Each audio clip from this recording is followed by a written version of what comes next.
Hello everybody and welcome back to another episode of Microsoft Flight Simulator mods, tools, and add-ons. And today we're going to be talking about a bunch of tools and add-ons that have been updated.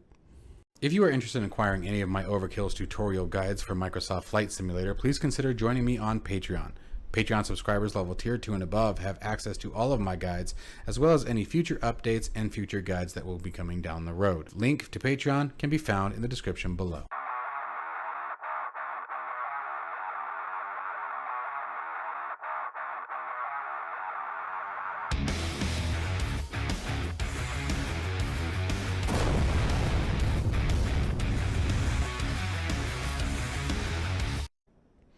All right, so as we get started, we have seen all of these add-ons previously on the channel before. However, many of them have received updates, and I wanted to go over them yet again in case you guys are unaware. First one here is the Monster Cub by Got Gravel. Got Gravel, as you guys know, has worked with the development team on the GBR3 for the Got Friends team, as they call themselves, which I think is fantastic. And the Got Gravel Monster Cub, or NX Cub, is absolutely an amazing short takeoff or landing aircraft. This thing has enough power where it's fun to cruise around. You can still take it as basically anywhere you would a Cessna 172 or 182, something of that similar size and nature. Still get that same kind of distance and flight performance out of it. It has absolutely stunning texture work to it. The flight model is fun. It's exciting.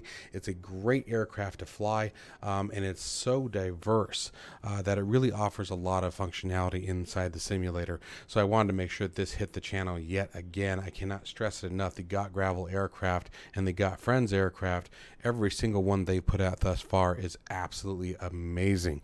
So this is probably my favorite of these STOL aircraft to fly. I really enjoy the NX Cub. It's just, again, it's got all of those great features that a Cessna 172, 182 would have, and then plus a bit more functionality, giving it better diversity. You can take it places that you wouldn't take a Cessna. It's a really a lot of fun. I highly recommend this one, especially if you're someone who enjoys the sightseeing in Microsoft Flight Simulator. Next up on the list here is the Mosquito XE helicopter project.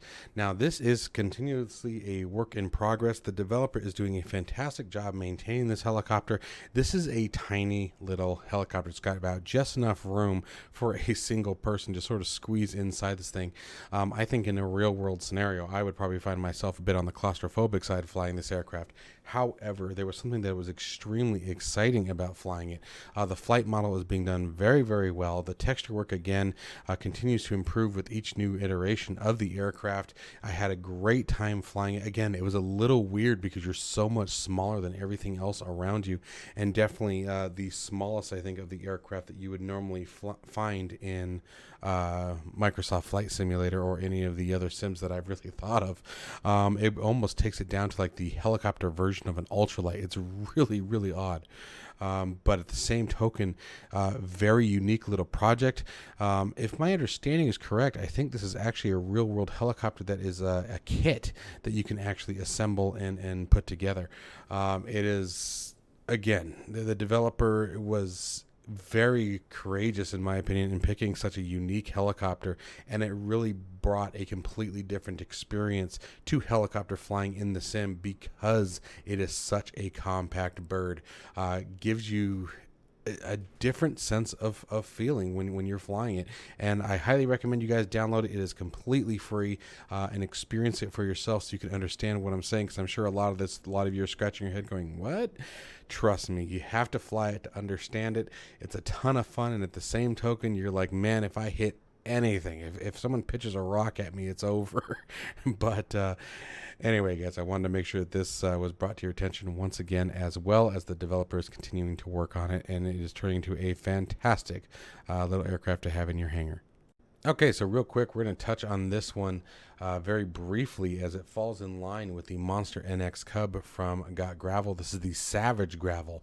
Again, another great bush aircraft. You can park this thing pretty much anywhere you want. If you have about 5 feet of space, you can land this aircraft. It is a ton of fun, very similar to the NX Cub in the aspect of its purposes and the enjoyment that you'll get from flying it. However, I would say that this one is more on your shorter range base and great for just being out in the wilderness. I mean, the screenshot says it all. If you take a look at the scenery behind the aircraft, that is exactly the kind of thing that you want to see done with this aircraft. So it works out very, very nice. This is another completely free aircraft that I wanted to bring to your attention once again. The big bulky wheels are absolutely just cooler than snot, in my opinion. When you're landing the aircraft, you sort of get that full bounce. You slam on the brakes, you get a little tippity tap of the tail that comes up, and then it slams down. It's really interesting aircraft to fly. But I, again, wanted to bring that to your attention. The next one is something I don't normally do, but given that yesterday was Memorial Day, I thought that this was kind of a neat way to just sort of continue the memorial as we can in our flight simulation community, and that is by bringing to your attention the Pmdg 737 Southwest Airlines Freedom 1 livery. This is a really well done livery, and it really says a lot. And really, I don't think that I need to go into a ton of detail about it, but I wanted you guys to be aware that it was out there. It is a really awesome livery, really well done. Again, like I said, the texture work is continuously being improved to make it more and more authentic, and I think the livery speaks for itself. So I just wanted you guys to know that it was out there in case any of you were unaware. Sticking with the 737 for just a moment here, I wanted to come back and talk to you guys about the ground handling switcher once again. This is an absolutely wonderful little tool that allows you to, before you launch the simulator, change all of your ground handling liveries. And even though Southwest Airlines, as we talked about before, is in the default package, this allows you to very easily switch between them without having to do any changes within inside the simulator. So basically, you launch the tool up, you select which ground equipment you want down on the ground when you launch the aircraft, and then you fire up the sim and proceed as you normally would. And when you actually log into the sim or get into the simulator on the ramp, you'll see whichever livery you selected as all your ground equipment, your catering trucks, your, like you can see right here, this is a perfect example right there. There's all of the Delta's ground equipment at the aircraft, and it's just another way to just slightly enhance that immersion, make things a little bit better. I know we're not on the ground very often, but trust me, it really does add quite a bit to it.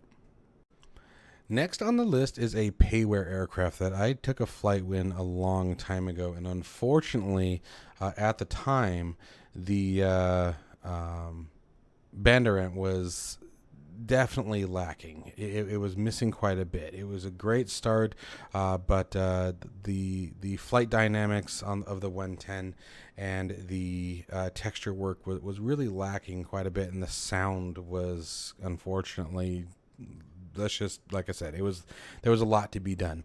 However, since my previous review of this aircraft, it has been updated quite a bit, and our own community member JD, I'm sure any of you who have messed around with the mods and add-ons from FlightSim.2 and other websites have seen plenty of his work. JD's improvements to this aircraft, he had an improvement mod going for a long time.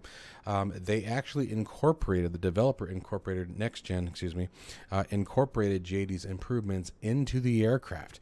They actually communicated with him and said, you know what, you've done great work. We'd like to add your product or your modifications directly to the release of the aircraft, which actually surprises me that more developers don't do, even in Microsoft Flight Simulator. We've seen some of this, in other sims as well. But it just amazes me that you don't see more developers going, wow, this particular individual really kicked some serious tail and changed my product for the better. Let me reach out, right? It blows me away that you don't see that happen more often. Maybe it happens more often than not, and we just don't see it. It's on the back end. But anyway, because of that change, I am once again recommending this aircraft because the modifications that JD brought to this airplane really enhanced it quite a bit. Now, I will say, given even with the enhancements, 2974 euros is still a bit on the high side for what I think that you get with the aircraft and as far as the work itself. However, that is just my personal opinion. It is not to say that it's still not a very fun aircraft. And we're actually going to be flying the aircraft on the channel here later in the week. I flew it a little bit over the weekend, giving it a test and seeing where it's at, and definitely had a good time with it. So we're going to be bringing this back to the channel and maybe doing a few flights with it, and so you guys can get a better idea of how it is. The last thing that I want to talk about that I haven't mentioned in quite a while is Neofly. If you are someone who is always trying to figure out what you want to do, what do I want to fly today? Where do I want to fly today? Or just looking for a purpose to that flight. Rather than just flying from point A to point B and then rinse and repeat. Neofly is a great solution to this. The base product of the software is free. So simply downloading it, installing it, launching it up, creating your account, which again is free, really provides a great opportunity for you to add purpose to your flights. Then you have option where you can actually get some of the payware products that are included with this. Now, really, it's just a matter of donating to the product. But this is an absolutely amazing piece of software that really changes the sim, and you have such diversity with it. And what I mean by the diversity is you can either be really strict about your career profile, which is something that I've been trying to do, and unfortunately it's taken me a lot longer than I wanted to because of all the other things that I dabble in, but where you start as a single engine Cessna 172, 152 kind of aircraft and work your way all the way up to career level airline commercial pilot, right? Or moving on to helicopters or whatever it may be. Or you have the ability to say, no, I don't want to do all of that. I just want to be able to pick things and fly. Today I want to fly a helicopter. You don't jump right into it and you can do that. The other things is the realisms in the experience. If, for example, if you're doing a passenger flight, your takeoffs, your landings, are you stalling the aircraft? Are you banking too hard? Are you doing things that are going to scare or upset your passengers? All that is taking into effect, and then you get a rating and experience and bonuses based on that performance. So if you have a really, like I remember one of my first flights with it, I took off from the runway and I can't remember what I was doing. I got sidetracked is the long and short of it, and I stalled the aircraft shortly after takeoff. Managed to keep it in the air. We got lucky because the aircraft it was, but stalled it and got obviously horrible ratings. I was low level altitude, stalled the aircraft, scared the crap out of all my passengers. It wasn't good. But anyway, at the same token, I found that to be a really awesome add-on to the simulation experience. And so I really wanted to make sure that you guys were still aware that this was out there.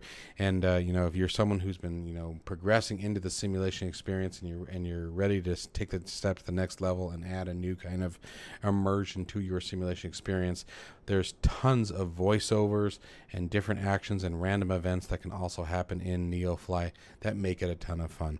So anyway, I really recommend that you guys give it a shot, and I absolutely recommend hitting the store tab as well and grabbing all of these additional add-ons. They are absolutely worth every dime of it. It truly makes a great simulation experience for Microsoft Flight Simulator. Well, my friends, that is going to bring an end to this episode of Mods, Tools, Add-ons, and Updates. I truly hope that you guys have enjoyed all this content. I cannot thank you guys enough for all of the support. Over the last month, we have breached 25,000 subscribers. I never saw the channel hitting that point. I'm sure you guys hear that a lot, but I truly just didn't. It started as something so small and, just sort of a sidekick kind of thing, and it has turned into something that has truly become a passion of mine, and that is because of all the support that you guys provide. So thank you very much, and as always, stay safe and healthy, and I'll see you in the next one.